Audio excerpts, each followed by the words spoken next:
Мошенничество от имени банков, платежных систем и тому подобное. Как чаще всего обманывают узбекистанцев и почему это болит и таджикам. Подписывайтесь на обновления и точно будете в курсе всего самого важного. Центр кибербезопасности МВД привел статистику киберпреступлений и объявил конкурс на лучшие способы защиты от мошенников. Центры кибербезопасности МВД привели статистику по видам преступлений с использованием информационно-коммуникационных технологий. На брифинге АИМК Саид Камол Садыков рассказал о преступлениях такого вида.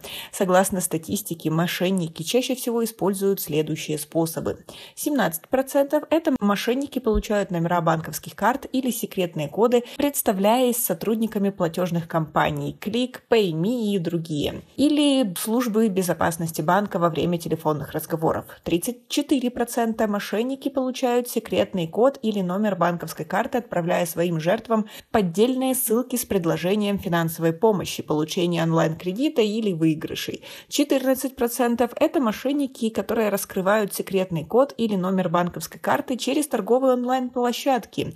22% мошенники получают авансовые платежи, а после не выполняют оговоренные соглашения. 9% это преступления совершаются через финансовые онлайн-биржи, Binance и другие. В некоторых случаях мошенники получают коды, которые подтверждают деньги, переведенные для совершения умры.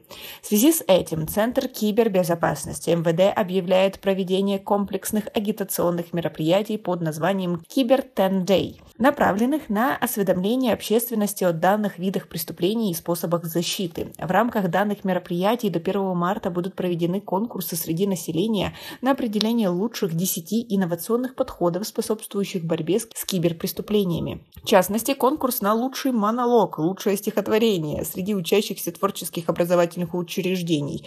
Никому не дам код своей банковской карты среди пенсионеров, лучший контент среди блогеров. Победители и призеры, принявшие участие активное в конкурсах, будут награждены во Дворце творчества молодежи.